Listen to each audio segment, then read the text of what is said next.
C'est Martha Gilly qui m'a proposé une exposition thématique. Et c'est logique parce que depuis quand même 10 ans, on voit très bien que la question de l'image est abordée sur un plan très social, très politique.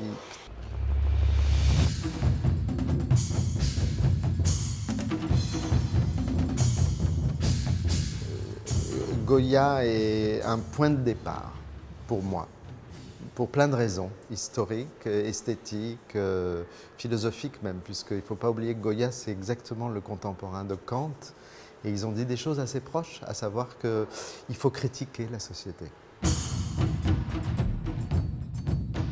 C'est le cinéma qui a le mieux traité de la question des soulèvements, à mon avis, dans la modernité. Et c'est pareil pour ce film de Maria Kokota. La pièce s'appelle Remontage, à partir de films classiques. Quand on voit La grève d'Eisenstein, quand on voit Zéro de conduite, on a tout compris déjà. Qu'est-ce que c'est qu'un soulèvement? Si cette exposition est divisée en 5 parties qui ont comme titre des mots simples, mais enfin des mots éléments, gestes, mots, conflits, désirs. Ce ne sont pas des catégories. En fait, c'est une histoire que je raconte. J'espère que le spectateur il va comprendre que d'un mot à l'autre, je ne l'entraîne pas d'une catégorie à une autre, mais je l'entraîne d'un moment, d'une histoire à une autre.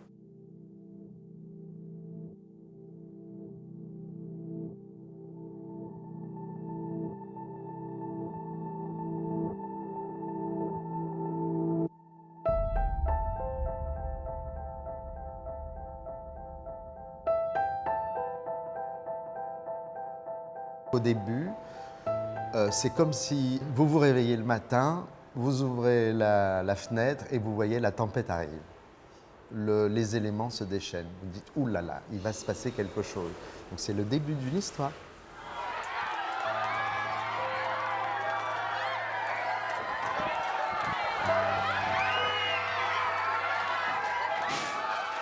Dans cette partie, toutes les surfaces se soulèvent et en effet le petit tableau de Coignet magnifique qui est un tableau allégorique de ce qui s'est passé dans la Révolution.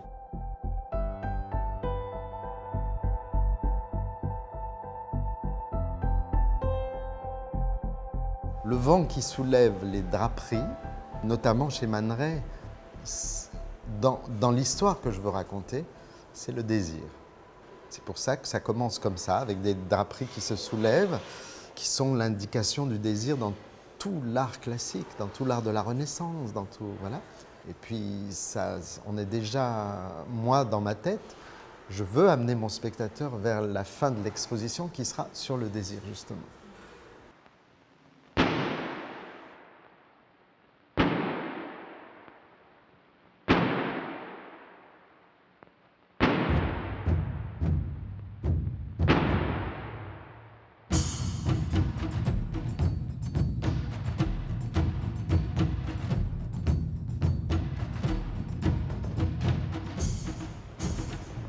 Quand je me pose la question des soulèvements, je la pose de façon très corporelle, très gestuelle, très immédiate.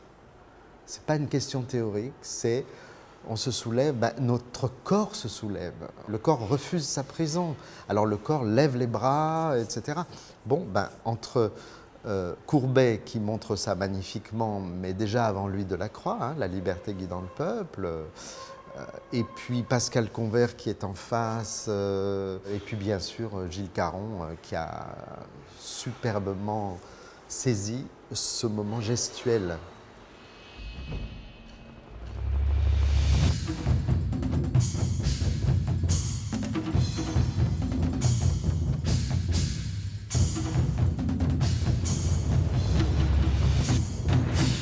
Le premier son du soulèvement, c'est un cri. Et puis c'est un mot, c'est le mot non. Et du coup, les gens qui sont à l'avant-garde de ça, ce sont les poètes. Parce que ce sont les poètes qui transforment notre langage usuel.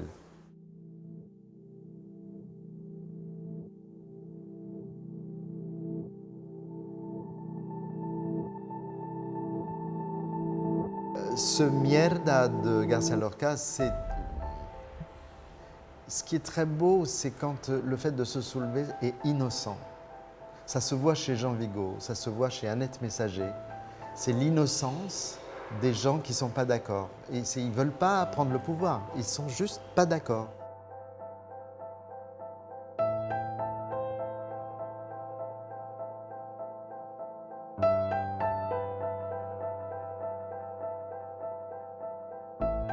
Chris Marker, Gorin, Godard, René ont inventé cette forme de ciné-tract. Mais par exemple, dans la partie qui a été confiée à Marie Lechner, cette journaliste qui spécialiste dans les résistances numériques, c'est une évolution de la forme tract à travers les réseaux sociaux, par exemple. Dans le chaos sonore du monde, qu'est-ce que c'est diffuser son refus de façon poétique éventuellement, en trouvant les mots justes.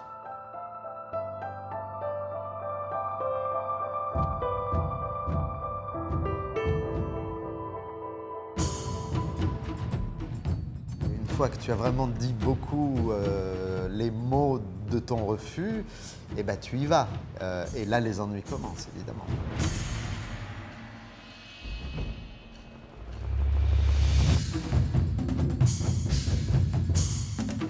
Donc c'est une partie très intense dans l'exposition. En général, ça échoue, un soulèvement. Une révolution, ça peut réussir, mais ce n'est pas le thème de l'exposition. Donc on meurt devant sa barricade. C'est terrible, il y a des images terribles. Il y a l'image d'Alvarez Bravo. Il y a un Manet extraordinaire de l'époque de la Commune. Le cas le plus terrible, c'est les gens qui savent qu'ils vont mourir. On vit une époque très dure, et je dirais que c'est très facile de la décrire, cette époque, comme une apocalypse. L'exemple des photos d'Auschwitz me montre que même si on a envie de pleurer, et même si on se dit « dans 2 jours, je serai mort », le fait de transmettre quelque chose montre ce que moi j'appelle l'indestructibilité du désir. Le désir, il est plus fort que nous. Le désir, il va au-delà de notre vie.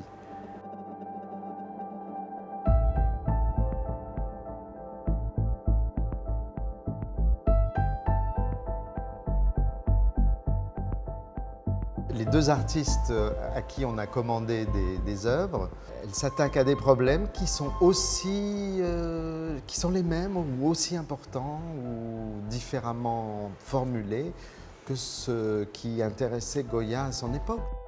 Les gens, aussi faibles soient-ils, ils ont la puissance de traverser une frontière, un mur, quelque chose, on veut les empêcher, mais ils vont passer quand même. C'est bouleversant.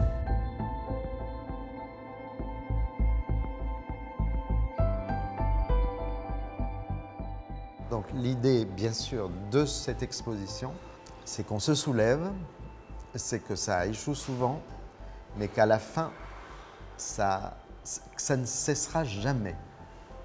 Parce que si le désir cesse, alors la vie cesse.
Ce spectacle est né d'une commande que m'a passée la MC de Grenoble, la Maison de la Culture de Grenoble, en juillet 2010 pour investir un lieu à Grenoble qui s'appelle la Bastille, qui est un fort, enfin un belvédère même, un endroit qui surplombe vraiment la ville. Et j'avais aucune idée au préalable de quel genre de spectacle j'allais faire, si j'allais utiliser un trampoline, si on allait être 2, si on allait être 10. C'est en me baladant dans ce lieu que les choses sont nées. Pour accéder à ce lieu, c'est une balade que les Grenoblois affectionnent vraiment, c'est là où ils vont le dimanche en général. Il faut marcher une demi-heure, puis à la fin il y a plein d'escaliers. Puis tu arrives dans cette espèce de petit lieu touristique, mais c'est beau parce que tu vois la ville à 400 mètres de haut. Et là, c'est le plus haut point de la Bastille où je devais créer. Et du coup, j'étais frappé par une dimension vertigineuse de l'endroit, quoi. Quand tu te penches, vraiment, t'as 400 mètres, quoi, puis t'as la ville. Et c'est autour du vertige que je sentais que je voulais tourner. Et je me rappelais d'une notion que j'avais découvert en faisant du jonglage qui s'appelle le point de suspension. C'est le moment où quand les jongleurs lancent leur objet, l'objet il atteint le plus haut point juste avant la chute. Je voulais me mettre à la place de cet objet, être sur une sorte de point de suspension. Donc je voulais rendre perceptible ce point-là, qui normalement dans le jonglage ne dure qu'un instant. On peut presque pas le voir, ça ne dure pas, c'est un instant, ça fait que passer par là. Et j'avais envie d'amplifier ce point, travailler chorégraphiquement pour essayer de lui donner un peu une durée, quoi, de dilater le temps.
At the nodes of the network, computers which are of a multix-like class, essentially a major computer utility which is capable of, of manipulating information, because the network itself doesn't hold information, it doesn't keep information. It's an important design criteria, in fact.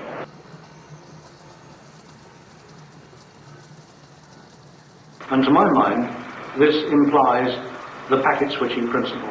It requires that the terminals interconnect at the level of messages and not at particular speeds. Well, clearly, a public switch network is needed. We're able to dynamically reconfigure one of these multi-computer simulations by ordering the simulation program for one particular area to move into another computer.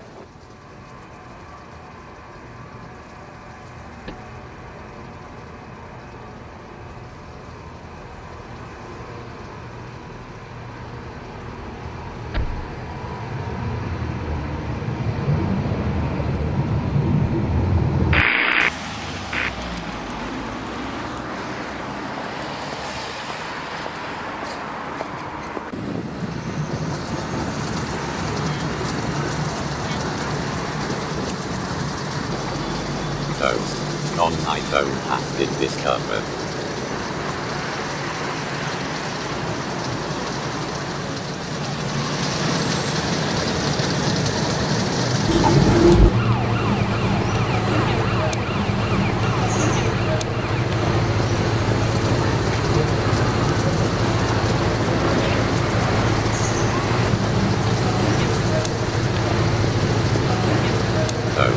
Either laptop has been discovered.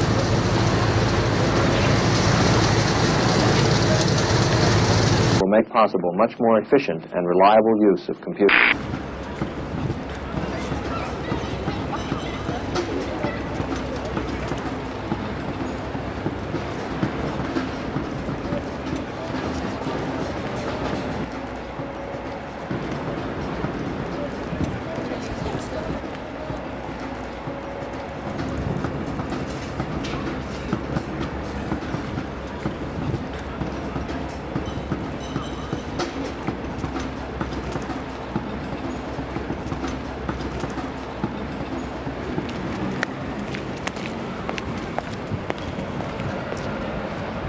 Small box of cigars. Research now going on will someday permit a network user to log in and not really care where his computation takes place.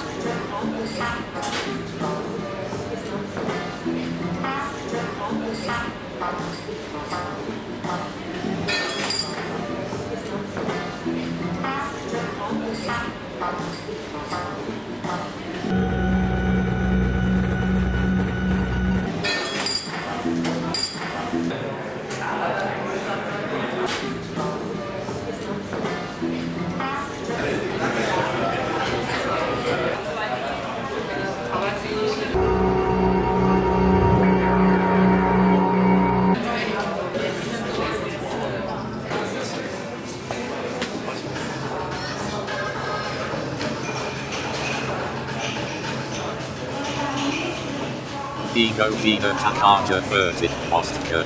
Use iPods. Kelly Yates said, he's wearing a red bucket and he's gratitude. Trisha Rahman said, ask him out, you only live once. Lol. Venicientado Fedico, Seguro, Bianco Testo Kira 94211. Land has been discovered. Toast. Carlos MacBook has been discovered. Toast. iPhone laptop has been discovered.